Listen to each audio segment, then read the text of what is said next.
All right, we'll start with an opening statement from Coach, and then we'll open the floor for questions for Jack Payne. Yeah. Well, listen, very, very proud of the guys' performance tonight. I think there's two things that come to mind right off the bat. The first is that we're obviously dealing with some adversity. We're having some health issues. There's a little flu bug going through our team, and without Trey Blassingame, who's a big part of our identity, and without Jackson Rasmussen, who's been having a fantastic year, thought a lot of guys stepped up. Aiden Sevilla was fantastic tonight, gave us really good minutes. When his name was called, he brought a spark off the bench. And in these games where you're kind of battling fatigue and the energy level can be low, you need something dynamic to come in the game and spark you, and I thought Aiden did that. Seth Jogo was also fantastic tonight off the bench. He was plus 22 in his minutes tonight. So we had some health issues in the front court. Seth really needed to step up, and he was fantastic. So I thought that was great. The other part of kind of spurring us, kind of the dynamic part of this that we needed a little extra energy jump was the fans. I think the student section was incredible tonight.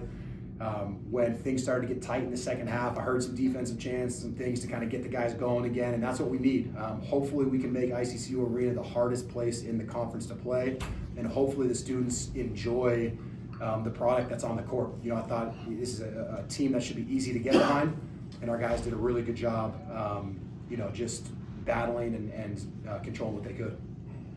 Open the floor for questions for JP and Coach. Yeah, Coach. You talked about Aiden coming off the bench and playing a great game in the absence of Trey. Yeah. Just overall, the depth of the backcourt. Look, just going down the list, you got Biko 20, Isaiah with 19, Kolton with 17, Jack with 12 and 12.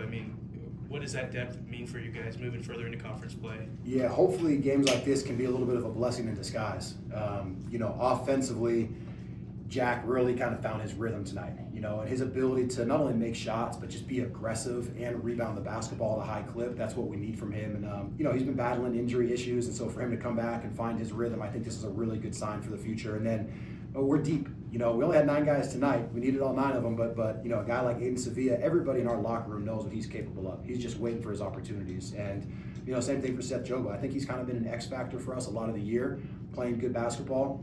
But we needed rim protection, we needed physicality, and Seth's minutes were fantastic tonight. So, between, Jack, Seth, and Aiden, some guys that we needed to get going, I thought were all fantastic. And then look, this year we have closers, right? So I think it's something that we're still working on as a team is when we open up a big lead, we got to be able to shut the door. And you need guys who can kind of make plays and be closers. Kolton Mitchell's a closer, right? He can make plays when you need it. Biko Johnson's turned into a closer. He can make plays again down the stretch. So it's just about building the identity of our team, and hopefully moving forward as we build these leads, we can really keep our foot on the gas. And yet you had to make a second run in the second half to pull away from those guys. Still a lesson we're learning. Yeah, we're not there yet. And that's part of the fun, right? It's the highs and lows of a season, the journey. This is what it's about. Win or lose, we have to learn. Thought there were some good moments in the second half where when we really kind of lost our momentum, the guys had to dig in and execute well. They had to defend according to our principles, and I thought they really locked in defensively when it got tight to be able to grow the lead again in the second half. Jack, for yourself and the other guys on the bench, did any sense of desperation at all creep in the second half when you guys went 7 times down the floor without scoring at the beginning, or not? Or did you think? No, we were getting open shots, and we were shooting the right shots for the most part in that part of the game. I feel like we just trusted it and knew that, we could beat those guys down and they would break at some point. Jack, with the absence of rest tonight, you knew you needed to step up and have a big game. Not only going out there and snagging 12 rebounds, but the hot start that you got off to. I think it was 26 of the first 41 points were between you and Brickner. How do you feel about your performance tonight? You really rising to the occasion. It was fun. I'm finally starting to feel like myself again, and hopefully we can kind of keep this rolling. And yeah, it was a fun game. Jack, can you talk about playing with Biko and Kolton, his 9th straight double-figure game this season? Biko with his 6th 20-point performance. What's it like to play with those 2 guards? They can score it, and then when teams collapse, they know to make the right play. Kolton, he shoots some crazy shots in my opinion, but he makes them. And I'm like, okay, you got it. Shoot whatever you like, you got it. And then Biko, he's just, nobody can guard him one-on-one. So, yeah. Coach, what's it like to have those 2 guards on the floor and be able to trust them in those big moments? Yeah, I think they really learn how to play together.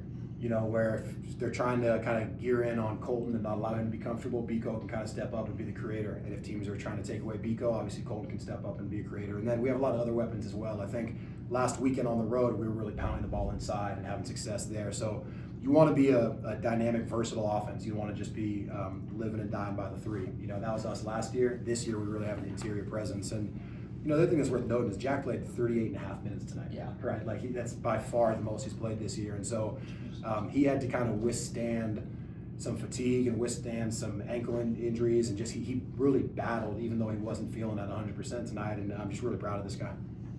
Jack, you mentioned you're feeling a lot more like yourself, and obviously played season high in minutes by a wide margin. What changed for you between in this game compared to last? Like, what changed and how you feel like yourself? What's your mindset going into something like this? I'd say honestly, after Idaho State, I was pretty mad at myself. And then Pribble and I sat down and talked in the hotel after, and he's like, just go out there and be a weapon, be somebody, be aggressive, which I wasn't doing. And so I'm kind of flipping that switch now.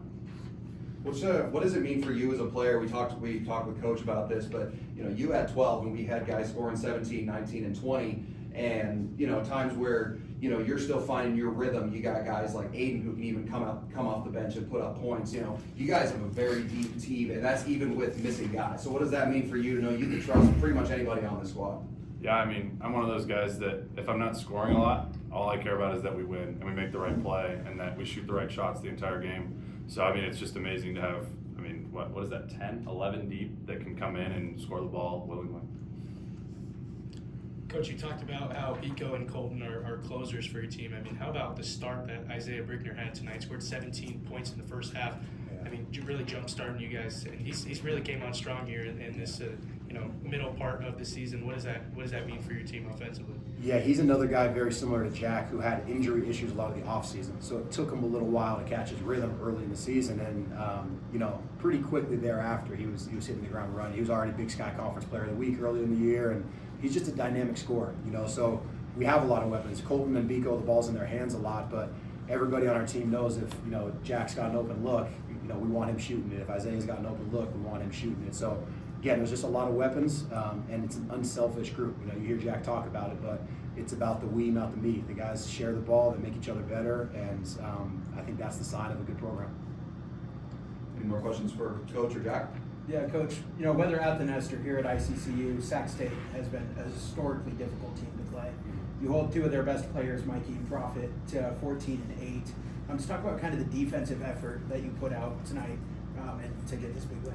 Yeah, it's a good question. It's the change in our identity this year, more than anything, is that we can win games with our defense. We went on the road to Weber State and held them to .88 points per possession last week and won the game on the road with our defense, and I thought it really helped with the buy-in for our guys. And so they came in to this scouting report really locked in on how we were going to take away our opponent's strengths and what we needed to do to just force tough shots. It's a team that's extremely skilled, but their shot selection is not always great, so we needed to stay solid and force the shot diet that we wanted.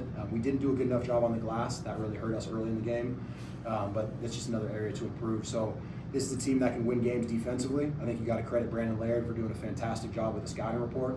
Him and Matt Jones really take pride in preparing our guys for every scout, and Brandon did a great job tonight.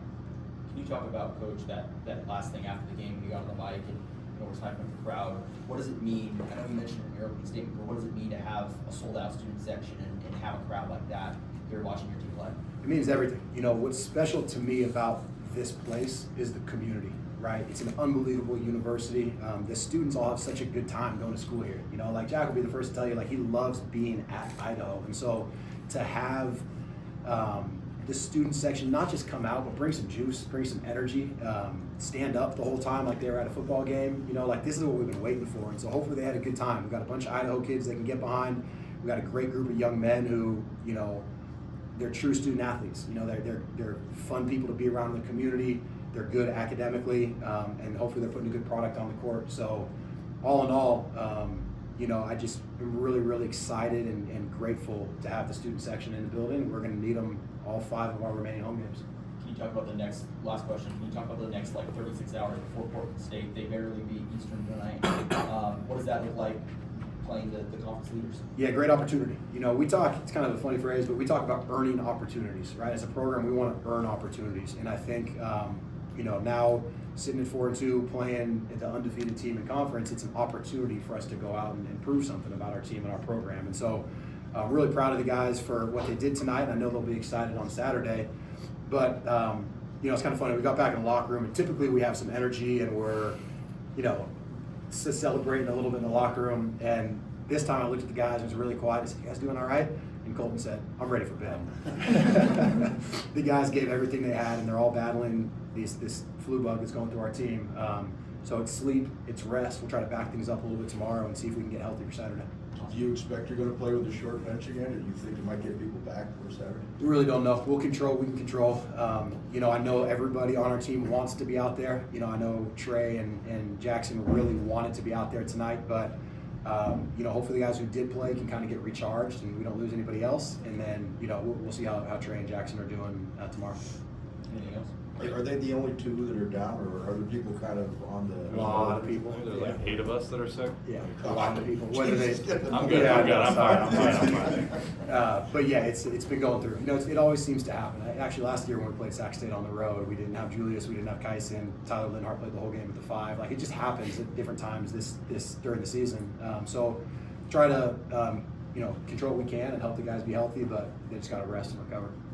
Last question. One more note on that, the Portland State game coming up. You guys obviously beat them last year down in Boise in the conference tournament. Coming into this game, they've got a lot of those same returning players from last year. What are you guys going to need to do to get this victory against the unbeaten team in conference? Yeah, it's the big 3 again.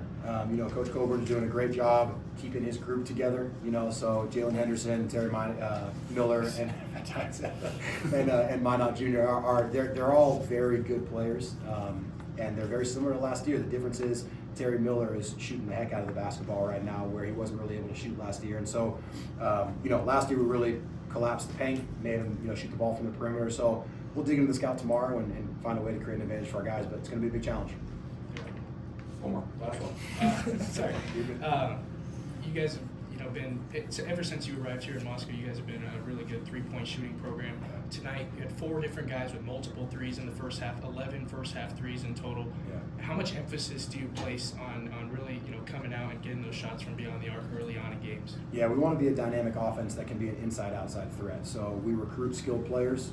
They come in here already skilled, and then we try to invest a lot of time in just getting on the court, getting shots up, and then gaining their confidence from the work they put in. So Lucas Chavez, BJ Blake kind of run our skill development program during the season. And every day the guys are in the gym with those two, having fun, getting better, and just taking pride in their skill development. So 3-point shooting is a big part of that. As long as, like Jack said, as long as we're generating the right shots, we're going to let it fly.